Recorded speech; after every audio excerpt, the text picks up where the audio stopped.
ओम सदाशिवसमारंभां शंकराचार्यमध्यमाम् अस्मदाचार्यपर्यन्तां वन्दे गुरुपरम्पराम्. Okay, Monday is Janmashtami, so pay your respects to Krishna. Okay. After all, without him, this book wouldn't be there. Okay, yeah. So, any questions, clarifications, or shall we go ahead? The verses were pretty simple, so I think we can go ahead. Okay. He said how people can overnight change. That is the beauty of accepting Ishvara in your life.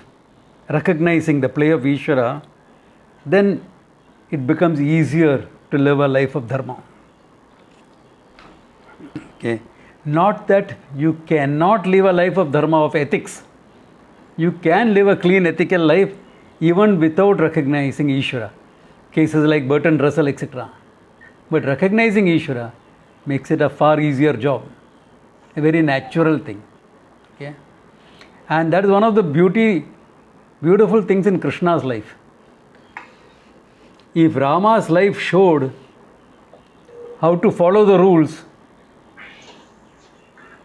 Krishna showed when to break the rules. Because there is no rule made by God or man that does not have exceptions. But then what? If I say that, then everyone can break the rules all the time. No? Generally, it is good to follow a 90-10 rule.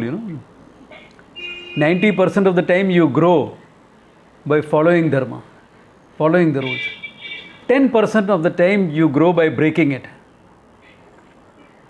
So how do you decide? One guideline would be greater good. By following it, is greater good coming in? Or am I justifying my own desires? Or something else? Giving in to some social pressure, etc. Yeah. Because there can be social pressure to follow adharma also. Take the life of an ordinary constable. You know how much pressure is there on him in the department to keep accepting small bribes? I don't know. It's an old book, whether you have read it. It is called Sarpiko. It was made into a movie as well. It showed how much pressure there was there on this policeman to become corrupt. There is a new movie like that going around. It is called Black and Blue. About a black female police officer. Okay, yeah. Who wears a blue. American movie, so that's why it's called Black and Blue. Okay.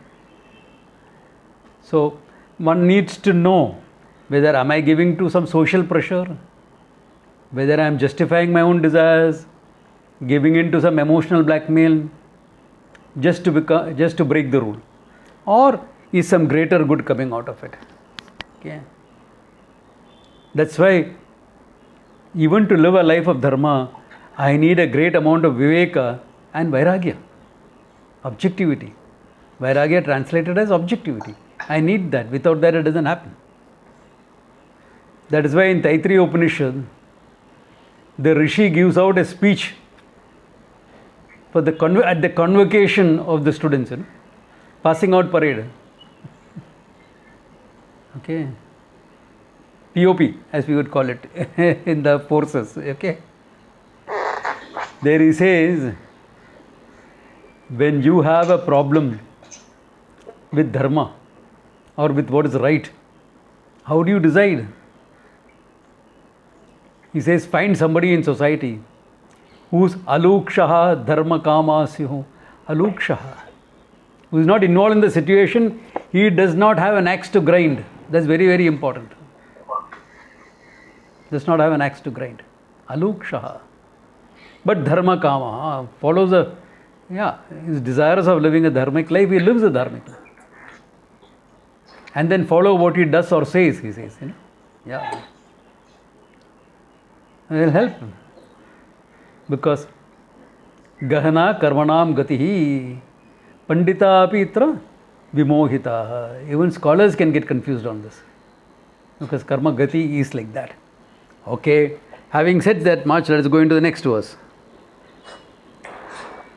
Mam hi partha vyapashritya yepi syu papayo nayaha striyo vaishyas tata shudraha tepi yanti param gatim. As I said, problematic verse. Okay. Mam hi partha vyapashritya, depending upon me, taking their refuge in me. Yepi syu papayo nayaha. Those who are born in Papayonis. Papayoni meaning, okay, here Papayoni doesn't mean insects and viruses, etc.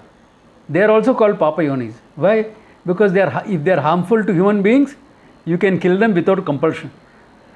Without any remorse, you can kill them. Here Papayonis means those who are born in families where adharma is a norm. Where adharma is a norm. Aren't there families like that? I have known a few of them. Adharma is a norm there. Yeah. Or he says, or, remember this is not and, or this is, the next line is not an example for Papayonis. This is the where Merriman makes a mistake. Papayonayaha. Or and Striyaha, a woman. Why woman? Because from certain things they were excluded. Certain Vedic rites, etc., they were excluded. Men were also excluded from some, okay? Like in Kerala, there are 5 temples from which women are excluded, including the famous Ayyappa Kshetra. And there are 6 temples from where men are excluded. Nobody talks about them. I had the list somewhere. I think Usha Swaroop here has the list somewhere. Okay, yeah. Yeah. If not continuously, at least at some times. Therefore, because of that, he mentions women. Because there was a general notion that women are the weaker sex.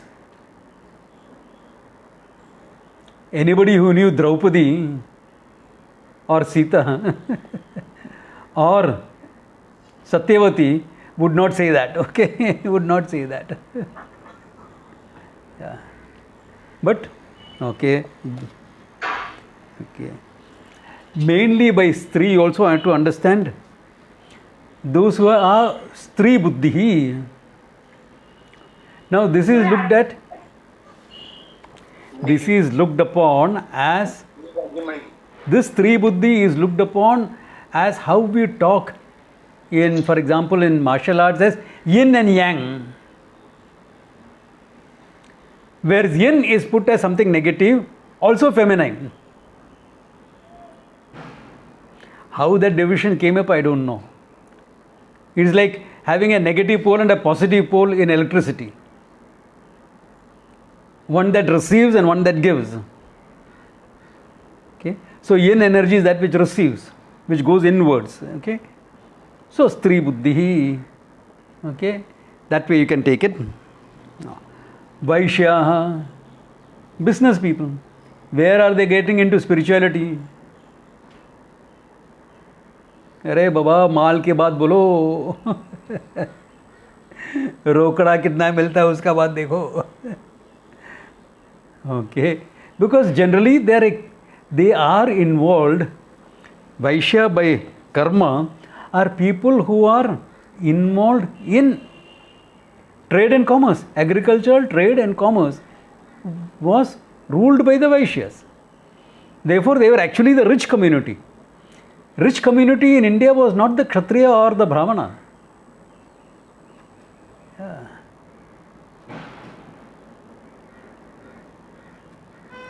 Yeah. Because whichever king ruled, they needed trade, commerce, agriculture. No? So that community was always safe. Yeah. So the rich in India was Vaishya community. Yeah. Some Brahmanas were rich because they were given grants by the king and things like that. Some Kshatriyas were rich also because of the same thing. Because of what their service to the state, they got some land as grant and things like that. Okay. I mean, we are talking in Krishna's time. Later on, there's a lot of deterioration that happened. That's a different thing. We are talking only on karma divisions. Okay. And tatha shudraha api. Shudraha. Karmana Kshudra is what? Who will do service. Who will do service. Therefore, service to the Brahmanas means what? Getting things ready, taking care of the temple. Service to the Kshatriyas would mean support systems for the machinery of war. The tail, what they will call it, what we call in modern terms as the bite and the tail. Okay. Tail is equally important. If supplies are not ready, what will happen? As Napoleon said, an army marches on its stomach. The stomach is empty, you can't do anything. Stomach is empty, you can't do anything. Therefore, or to the business community, whoever works in trade, in commerce, etc., who is offering, this is how karma divisions. Forget karma divisions, even guna divisions, let us take. Stri buddhi, even if you are masculine, but if you are effeminate, I'd rather have a woman than an effeminate man, isn't it? Namby-pamby. No good. Or Vaishya in their thinking. In their thinking. Everything is measured in rupees and aspies. Or Shudra in their thinking. Tamasic buddhis. Tamasic. Guna-wise, Vaishyas are Rajasic but supported by Tamas, not Sattva. Whereas Kshatriyas are Rajasic supported by Sattva. Tamas is in the last place. Shudras are predominantly Tamasic people by Guna, irrespective of your profession. Irrespective of profession, only by Gunas. Says even if you are like this by Guna, depend on Ishvara, he says you will gain moksha in time. In time you will gain moksha, he says. Yeah. Therefore, he is highlighting the importance of bhakti here in this verse, of recognizing Ishvara, the role of Ishvara in people's lives.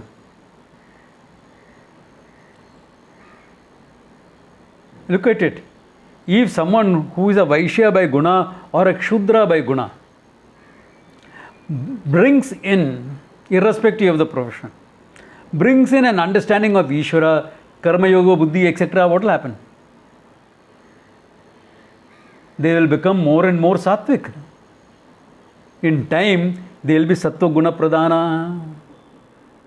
And if they are sattva guna pradhana, how can they be away from this knowledge? This knowledge will work very well in them because they are predominantly sattvic people. All of us, irrespective of what our gunas are, we have to become predominantly sattvic to gain the knowledge. Professions don't matter. Later on, he is going to say that. So karmanam tam abhyaksha siddhim vindati manava. You follow your own jobs. Doesn't matter what job it is. Every job is important in the society. In all societies today, housing societies I am talking about, during the pandemic, the most important job is the one who cleans up, no? Cleans up the lift, cleans up the floor, cleans up your staircases. Very important. Our lives depend on it. Sanitary workers. As much as the doctors, these guys are important. Otherwise, you'll have a fantastic operation theatre, great doctors to do the surgery,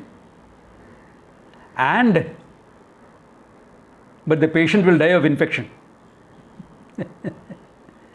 Yeah, and Anjali has said, also those who cremate unclaimed bodies, cremation of COVID positive bodies, very important job. Yeah. Very important. So it is not the job that you do that matters, it's what you're inside that matters. So irrespective of what you do, you're supposed to be a Brahmana by guna. Because you can be a Brahmana by karma and a Kshudra by guna. Haven't you seen Brahmins like that? Priests like that? Lazy, indolent characters? Lazy, indolent characters. Yeah. Why are you doing this job? Paid ke vaste. I have to live, no. He doesn't know anything else. Not picked up any skills in life, including the priestly skills. He's picked up a few mantras here and there, and that's all he knows. That's all he does. Unfortunate.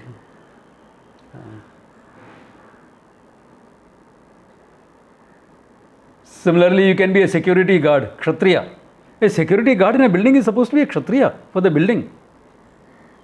But half of them are sleepy or sleeping all the time. Sometimes before the pandemic, when I used to come late in the night, I used to see the security guard is fast asleep. So I'll take his phone or something and keep it somewhere else. Yeah. Or set an alarm after 10 minutes. He's still sleeping, okay? Yeah. I picked up, taken his phone out, I set the alarm, leave it there and go up.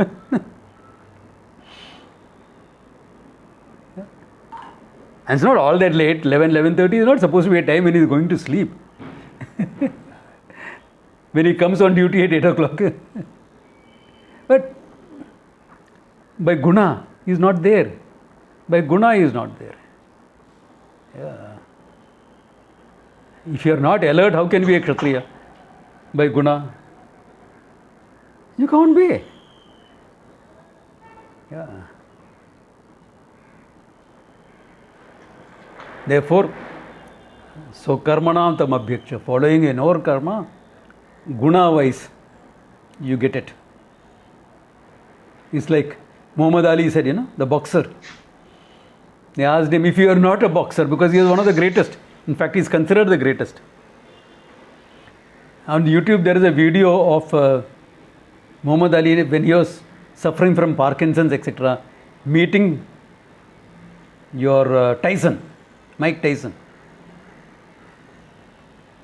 So somebody asked them, if both of you had fought in your prime, who would have won? So Muhammad Ali says, and for the first time I saw Tyson being humble. He says, remember, you are speaking to the greatest here. So that guy was asked, if you are not a boxer, what would you be? He says, I would be the best in whatever I am doing.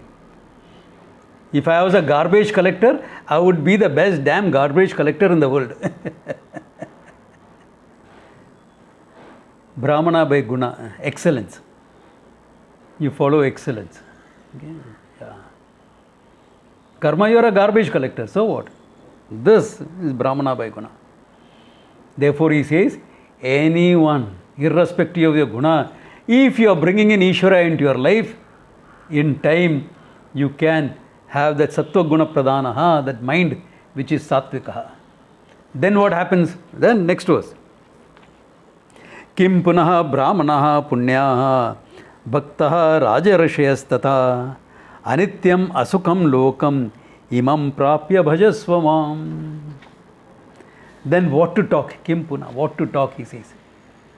Of the one who has got, who is brahmanaha, meaning sattva guna pradhanaha, who by the way he has lived his life has become predominantly sattvic. Sattva guna pradhana. Bhaktaha, they are bhaktas. Rajarishiyastataha, or Rajarishis they are.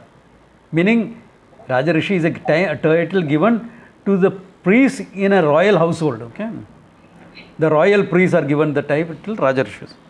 If you have people like that, what do you want to talk about? Naturally, you will come to know the truth. But they also need to bring Ishvara into their lives. Yeah. Then he strives a motivational punch here. The next line is a motivational punch. It looks disconnected to what has gone before. He says, Anityam Asukham Lokam. Imam Lokam, this world. Anityam, finite. Asukham, they don't really give you fulfillment. Some pleasure and fun you have. But the fulfillment you seek, it doesn't give. Anityam Asukham Lokam. Important to recognize that you really don't have the joy and fulfillment in life. You have moments of it. You have moments of fun. You have moments of pleasure. You have moments of joy. Moments of pleasure are easy to gain. There was an advertisement, pleasure doesn't come in an instant. In fact, only pleasure comes in an instant. Fun comes in an instant. Joy is more difficult. That's what, for example, in a relationship, you aim for some joy, not just for pleasure or fun. And that needs to work upon. Oh my God, even for joy I need to work. Even for joy I need to work. Ye kya hai? Therefore, imam prapya, imam lokam prapya. What type of a lokam? Anityam asukham. Bhajasva mam. Seek me. There is where you will find your fulfillment, he says. He doesn't say don't live a life. He doesn't say that. Live your life. Enjoy the things in life that you have. Yeah. But at the same time, mam bhajasva. Worship me, seek me. It is used in both the senses. To seek and to worship, both. Okay. Therefore, look at it. Your life is geared, whole life is geared for moksha. You have the whole field of life for you to fulfill your desires, to fulfill your pursuits, your priorities, what you need in life. You have that. But you are converting every pursuit in your life into a sadhana. Okay. Somebody has asked a question, how different is seeking from worship? When you are seeking, you are trying to know, trying to achieve. Worshipping is what? Your puja part that you are doing. Yeah. Therefore, your whole life is converted into a sadhana. I am telling you, there is no other system like this. The Buddhists try this, try to an extent. Okay? They'll say, focus on your breath, be aware of your breathing all the time.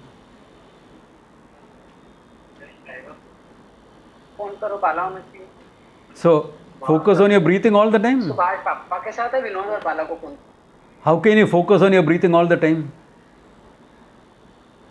Are you going to take up your child's studies or going to focus on your breathing? When you are relating to your partner in life, you are focusing on your breathing? I'd like to see how that happens. Unless you are doing couple energy work. There is an energy work that is done by couples. Part of the tantric rites. Energy work also is there. It is there. So unless you are doing that, you can't be focusing on breathing.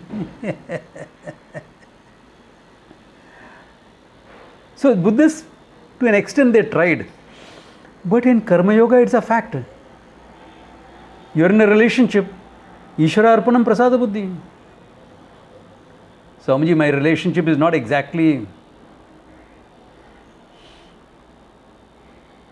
It's a little problematic. Ishvara Arpanam. I don't feel comfortable offering it to Ishvara. Then how come you are comfortable in being in it?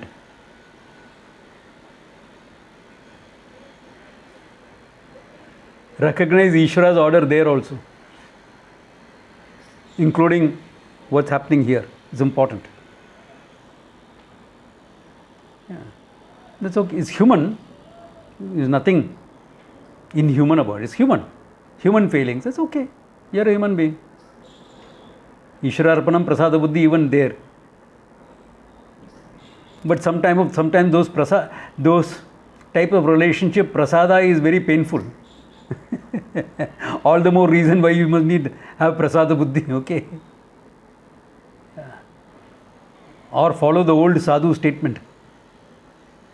We sadhus have a statement, you know. Duniya to bahut vistar hai. The world is a wide place, you know. There's a lot of place for space in between. Duniya to bahut vistar hai. It's a very popular statement among the sadhus. But sometimes you have to be in it and struggle and grow.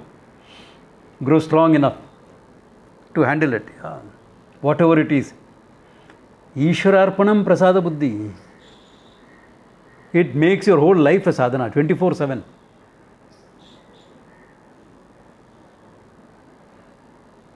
That's why before you go to sleep, the last thought, whatever activity you have done before you sleep, the last thought is a prayer to the Lord.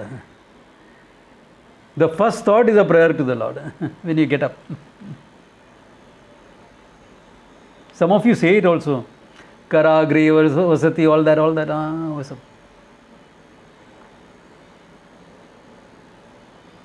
So, that's where the whole thing is. Your whole life, 24/7, is a sadhana. It's possible only with this Vedanta Buddhi, I'm telling you.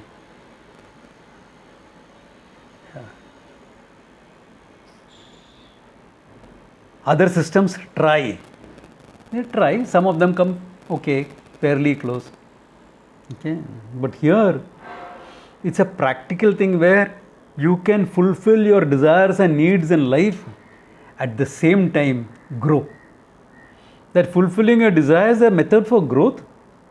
That's a beautiful thing. Yeah, it's a very beautiful thing. Yeah. My pursuit of desires become a means for my growth. Where in the world will you have something like this? Where in the world will you have a religion telling you this? Most religions tell you, no, all that is sinful. After death you can get all that. Why do you want after death? I'll get it now then. No? If that is a reward, then why not get it right now?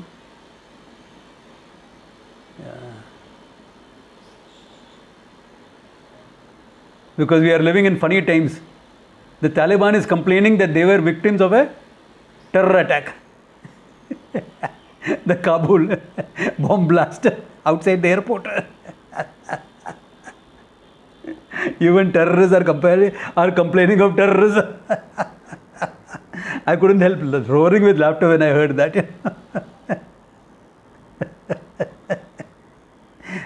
Even though a lot of people died, that's a sobering thought. But this fact that the terrorists are complaining of a terrorist attack. But karma can come back and bite you like that, you know what to do. I don't want to use a traditional expression, but it can. But yeah, karma is like that, it can come back and bite you.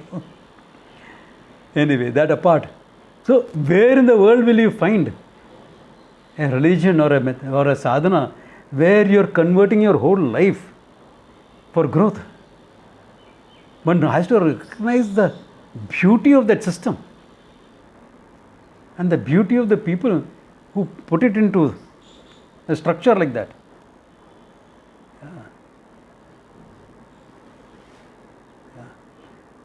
See, everyone talked Karma Yoga Buddhi, and lot of modern teachers have also misunderstood it or misrepresented it as work without expecting results, etc. You will find a lot of books written like this. Not true. How can you work without expecting results? Can you drink some water and not expect it to quench your thirst?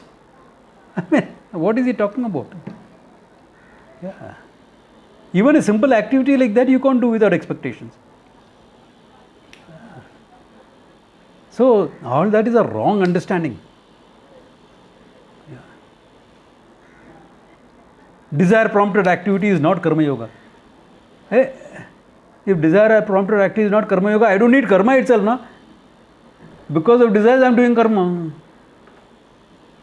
साधु बन जाएगा straight. If I am free from all desires, क्या करने का? बाबाजी बन जाओ. And somebody said even Babajis have some desires. हाँ, बाधितम.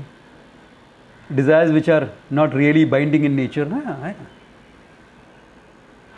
You ask a Punjaban Mahatma, Maharaj ji, lassi पिएगा या कॉफी पिएगा? What will he say? And you ask a South Indian Mahatma the same thing. What will he say? Very evident. No? Very evident. So the choice shows desire. No? Badhitam, not a problem. Yeah. Every human desire can be there in a Babaji or in a wise person. But badhitam, negated. Therefore, it doesn't really bind them. To get to that state of mind, you need the life of Karma Yoga. So you can enjoy life when it is there, yeah, and be free from it at the same time. Enjoy the life. After all, God given. No? You have things in life, why should you not enjoy it? No, enjoyment is sin. Hey, I'm a spiritual student. Something wrong with your brain. Your pleasure center is damaged. You have the good things in life. What is it meant for? Enjoy it. Yeah. What's wrong? Ishvara arpanam prasada buddhi. Keep that in mind. Yeah. Keep that in mind. Whatever it is. Then you will find you're growing to have a mindset where it doesn't matter. If the enjoyment is there, fine, you'll enjoy it. If not there, fine. Either way, it doesn't matter. Yeah. If either way it doesn't matter, you can afford to enjoy whatever is there. Okay? Because it doesn't matter. And that mind will discover the Ananda that you are. That mind will discover the Ananda. Yeah. With the teaching, of course, not without the teaching. Okay. Therefore, he says, Anityam asukham lokam imam prapya bhajasvamam. All right. Then he is summing up the whole Karma Yoga teaching in one verse.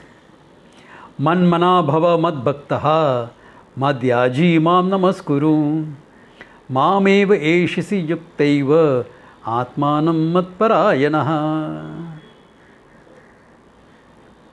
Man mana bhava. Bhava be what? Man manaha. One whose mind is centered on me. Me Ishvaraha. Man mana bhava. Yeah. Ishvara is not out of sight, out of mind. Generally for us, like right now sitting in the class, I don't think anybody is thinking of their role as a parent, are you? Until I mentioned it. Kids have been taken care of, they have been given some things to do so that they won't disturb you when you are in the class. You're not active consideration. No active consideration in what you're going to cook for dinner tonight. Unless the maid has come in, you have to give some instructions. That also sometimes I hear.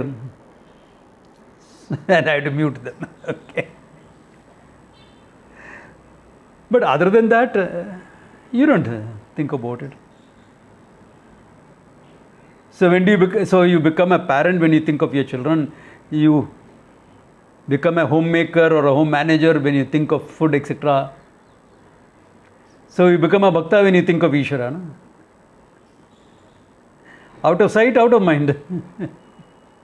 No. Man, mana, bhava. Never miss Ishvara in anything and everything. Because Ishvara is not one of the things in the world. Everything that is there is connected to Ishvara. What is not connected to Ishvara? Everything is connected to Ishvara. In fact, everything is Ishvara. The whole universe is a manifestation of Ishvara. Therefore, Ishvara cannot be out of sight, out of mind. So to bring that into my life, man mana bhava, Ishvara is a constant in my life.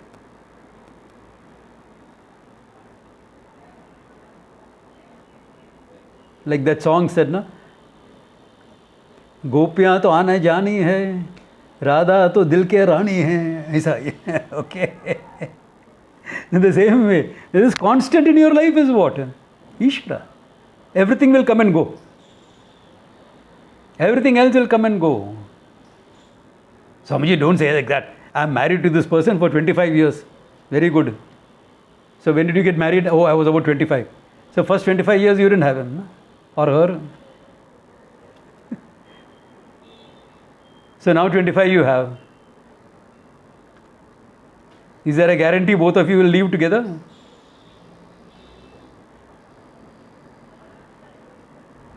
Is there a guarantee who will go before the other?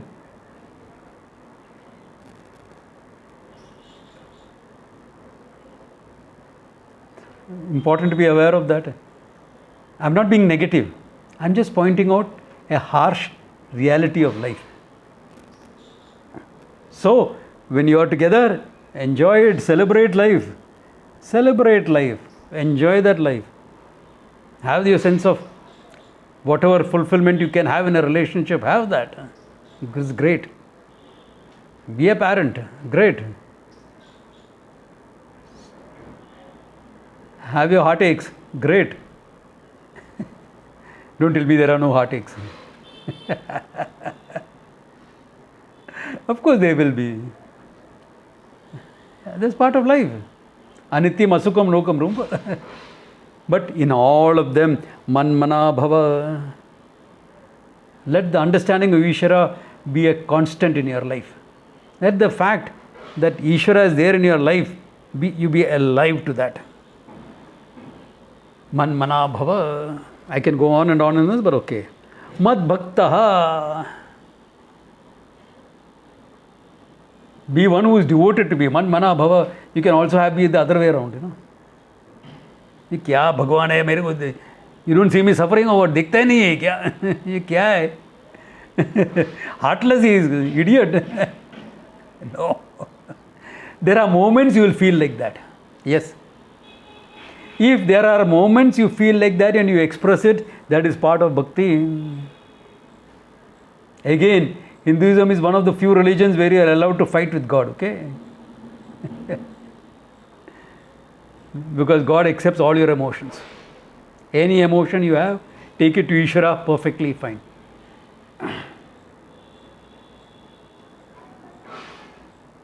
Yeah, that's how it is. That's how it is. Yeah, mad bhaktaha bhava.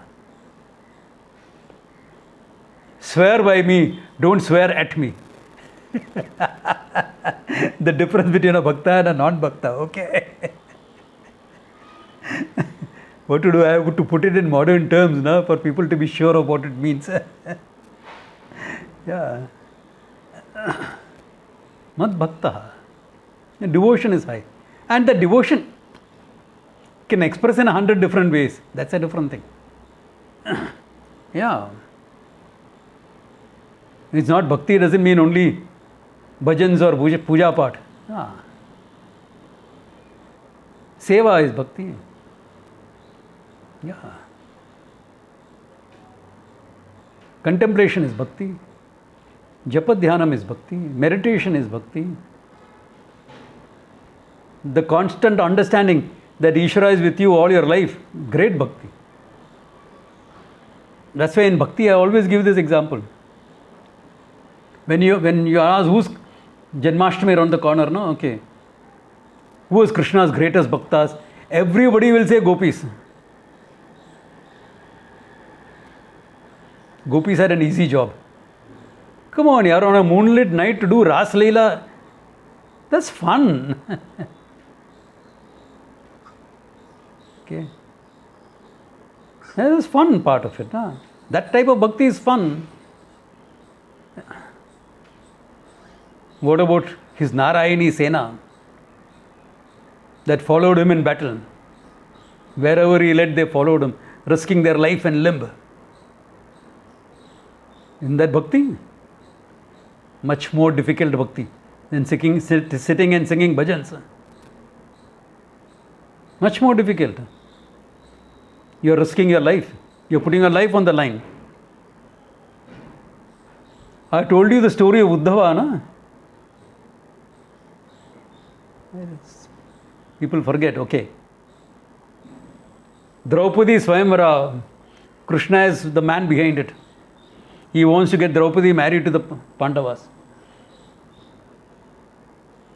He is hoping Arjuna will come up on the scene. They are all incognito. After the palace of Lac has been burnt, they all have disappeared. And this is supposed to be the situation where they come back into society. So Krishna is watching around. Kidhar gaya ye champion log? Where are these champs gone? And Satyaki says, Krishna, don't worry. If Arjuna doesn't turn up, I will enter the competition. So Krishna turns around and tells Satyaki, I know you're a great warrior. You're a Maharati. But this test is difficult even for you. So Satyaki keeps quiet a bit. Okay. Satyaki is actually Arjuna's student. Huh? In the art of war, Satyaki studied from Arjuna. These are all small tidbits from the Mahabharata. Then Uddhava says, don't worry, I will enter the tournament. So Krishna with a smile turns around, says, if Satyaki cannot do it, do you think you will be able to do it? Oh no, I know I can't win that. Then, I'll come to that question. Okay, there's a question come up, I'll come to that question. And he says, I know the weight of the bow. I'll lift it above my head and drop it on my head. You will die. Exactly. Then for 14 days, there can be no marriage. You can use that 14 days to find out where the Pandavas are. Wow. ये भक्ति है कि क्या है? घोरा भक्ति है ना? Tough bhakti. Only a warrior mind can think like that. I will fight and I'll achieve it, or I'll die and I'll achieve it, but I'll achieve it. I'll come back hoisting the flag or wrapped up in it. Yeah. Warrior's bhakti. Then the question was, in what way is bhakti related to love? It is the same. When you have that love for a higher ideal like Ishvara, nation, etc., you will call it bhakti. Desha bhakti, Ishvara bhakti. When for your partner in life, you call it love. Prema, sneha, etc., kama, these are the words used. Generally. Not always. Sometimes the word kama is used for Ishvara also. Haven't you heard girls being called as Shiva Kami or Krishna Premi? Yeah. So the normal human word, the same emotion and applied to the Lord is called bhakti. Yeah. Greater the love, the greater the sense of identification. Isn't it true? Why does a couple, modern, thinking, okay, not bother too much about social conventions? When they are in love, why do they want to get married? Or have some semblance of marriage? कोई मंदिर में जाके ताली tie करेगा. Hindi filmy style. Why do they want it? Some visual symbol of identification. Na? The greater the love, the greater the identification. Therefore, absolute love will be what? Absolute identification. That is called Parama Prema. Huh? But the Parama Prema is not an emotion. Parama Prema is the emotion that comes once you recognize the truth of what is Ishvara.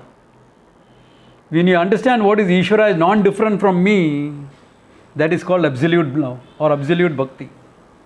That bhakti The bhakti of a person who has known the truth. What type of bhakti is that? Lord and I are one and the same. To put it in Meera's language, Aankh mein chauli chodo ab tu man ke bhasi re. You are in my mind. What are you talking about? Or khelati mama hridaye Ramaha. If you want a South Indian version. I can't sing for nuts, but I've heard all these. Okay. Yeah. That is what a wise person has. Once you know the truth. Total identification. Huh? Where is the difference? Where is the difference? Then you choose to play a role as you think fit. As you think fit. Therefore, mad bhaktaha bhava. Here it is sadhana bhakti that we are talking about. Bhakti which has not yet reached up to there. Because this is a means how you are going to reach there. Have bhakti for the Lord. Yeah. The better you understand Ishvara, the better your bhakti will be. That's why I said I have to do that before the Gita is over. The moment we can meet offline, I will do this session about various levels of understanding Ishvara. I'll do that. I know some people will have to be online only. Those who are out of town. Okay. That can't be avoided. But at least when you see me doing it with the people who are actually present there, you will get a better understanding of the same thing. Okay. And then in some camp or something, we can always get that clarified. Okay. Therefore, mad bhaktaha bhava. Mad yaji. Any worship you do. See, when you do a worship, you may be invoking a devata.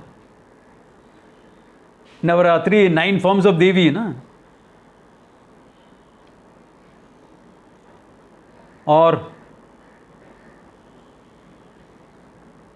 Ram Navami, Rama, Krishna Ashtami, Krishna, Shivaratri, Shiva.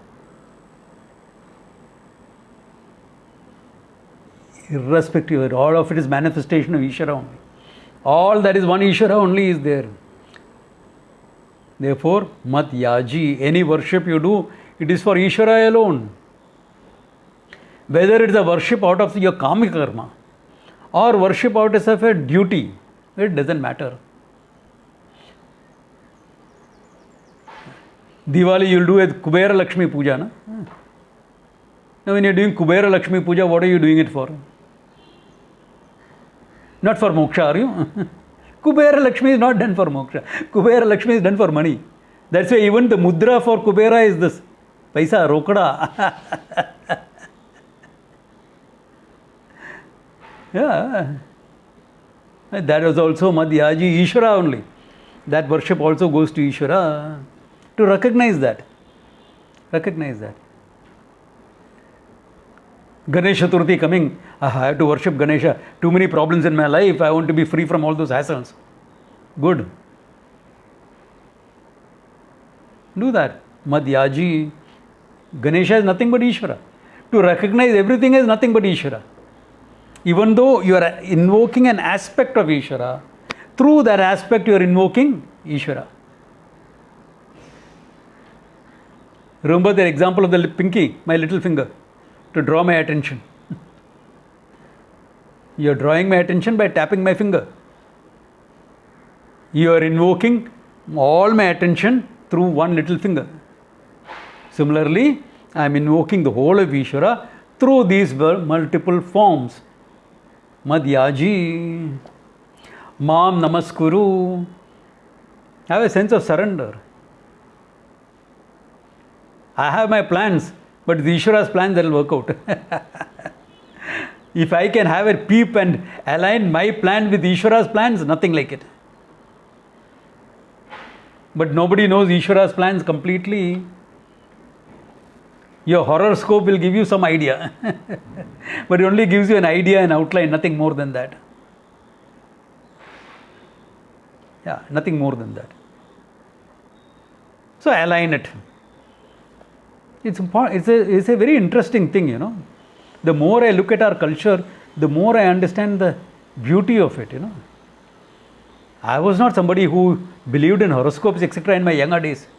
Even after joining the ashram, horoscope, who bothers? I create my destiny. I mean, I was a very competent person, and one thing that goes along with that competence is this type of thinking, you know. Is this type of thinking.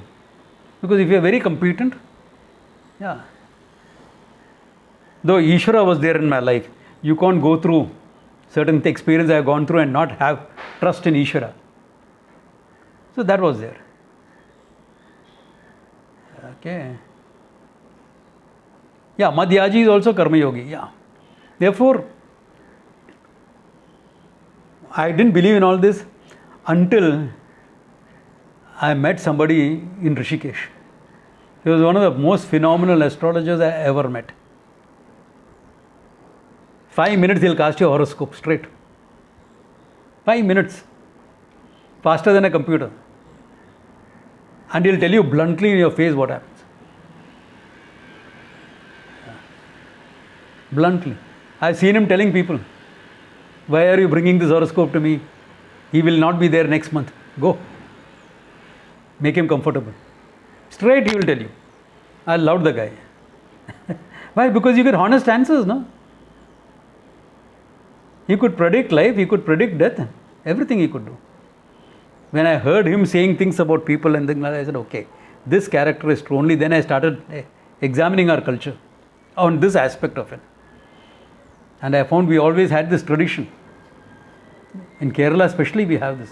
We used to have a family astrologer. Once a year we will consult him. He will come home and he will see all the play of fate for that year at least. That year and the next year.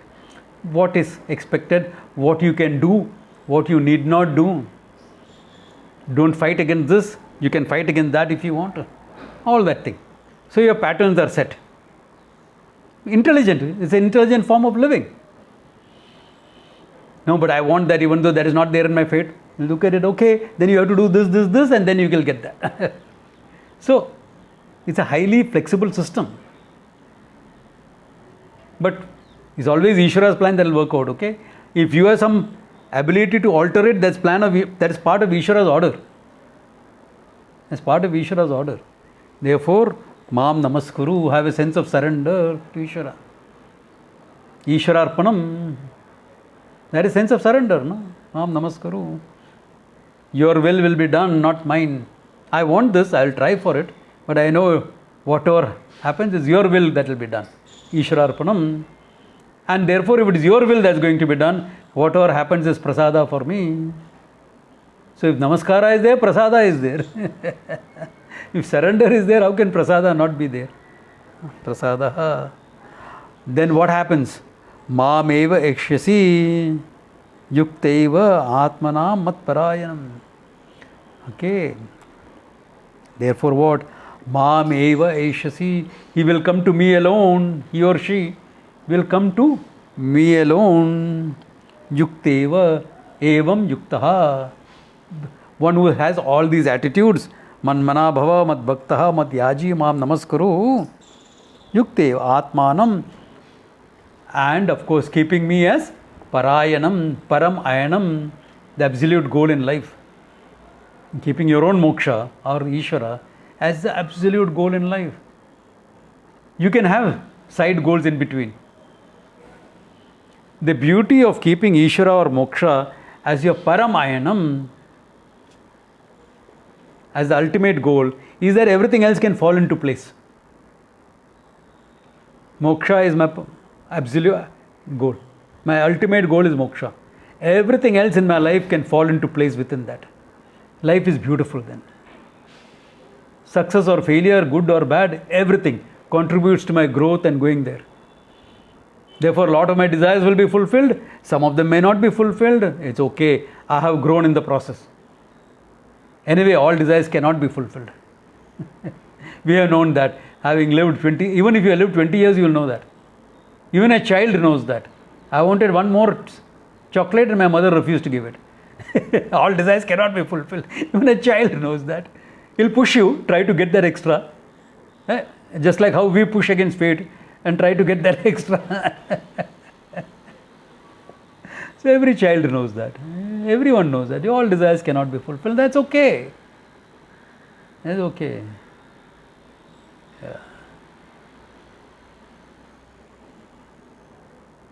Therefore, Mameva Eshasi Yuktevam Atmanam Mat Parayanam. Keep me as the ultimate goal, you will come to me alone. Meaning, moksha is a given for you. You know, when we put moksha, etc., people think when they start the studies, it's all very far away. If I am a better human being, I am happy with it. For being a better human being, you need not come to the Gita. Pick up some ethics, etc. Pick up some contemporary books. You'll become a better human being. Okay, I can handle my stress and life better. There's so many books about that, self-help books. They'll help you. You don't need to come to the Gita. Those are fringe benefits by coming to the Gita. Okay, being a better human being, being stress-free in life, all those are fringe benefits. The main thing is moksha. And there is no way you cannot get it in this lifetime. If you live like this verse, 34th verse has said, Man mana mad bhakta mad yaji mam namaskaru. Of course, along with the studying. And the study involves immersing yourself in this knowledge. So for that sake, I have the camps and all. We couldn't have a live camp this time because too many people were scared to come for the camp. They made all sorts of silly excuses, but I know they were scared to come. Therefore, we made one online. Register for that, okay? It's easy. Timings are easy. 8 to 9, then you have a break to handle breakfast, etc. Then 10 o'clock we start again, knock off at 12:30, so you can handle lunch, etc. Then 4 to 6, another session. That's it. 4 to 6 or 5:30, like that, we'll have one session. Easy to handle, Saturday, Sunday. 18th, 19th, the details are there, please register. Okay? Yeah. First preference is given to all those people who registered for the camp last time. Others who gave me silly excuses, I will consider whether to allow them or not. Yeah. Yeah. So, we'll see how it goes. That is immersing yourself in the knowledge. Because when you are a karma yogi, living a life of karma yoga in society, etc., you need to be given that chance to immerse. Only then, anytime you immerse yourself in a camp like that, your understanding will go one level higher. All the people who are regulars in the camp always told me this. And I know that from my own experience, that any immersion like that raises it one level. This is true not only of Vedanta, it's true of other disciplines also. Like in martial arts, we have one thing, Any persons who attend a camp, we have 2 camps a year, 4 days. Any person who attends a camp is given the next belt. Why? You have repeated your kicks and punches and things thousands of times. You have mastered it at your level, you have mastered it. You are ready to go to the next level. So you are given one belt straight, just because you attended a camp. Because we know how much practice we have made you through, how much we have exposed you through. Therefore, next belt given. Next belt is given. Yeah. So same way in Vedanta also. You immerse yourself, your understanding goes to a higher level. Of course, nothing like a live camp. But since the live camps are not feasible nowadays, it's a poor substitute. But it's still effective to an extent. May not be as effective as the other one, as a offline camp, but still will have some effect about it. And advantage is everyone can attend. Because you're sitting at home, Saturday, Sunday, you can still attend it. Okay. So with that, see, iti Srimad Bhagavad Gita su Upanishadsu, Srimad Gita, which is also the Upanishad, Brahma Vidyayam Yoga Shastre, consisting of Brahma Vidya, knowledge of the truth, Yoga Shastra, whatever necessary to prepare your mind, Sri Krishna Arjuna Samvade, in the form of a dialogue between Krishna and Arjuna, Raja Vidya Rajagukhya, entitled Raja Vidya Raja Yogo Nama. Yoga is knowledge section. Navamo Adhyaya, 9th chapter is over. So in the next 2 chapters, 10th and 11th, are comparatively easy chapters.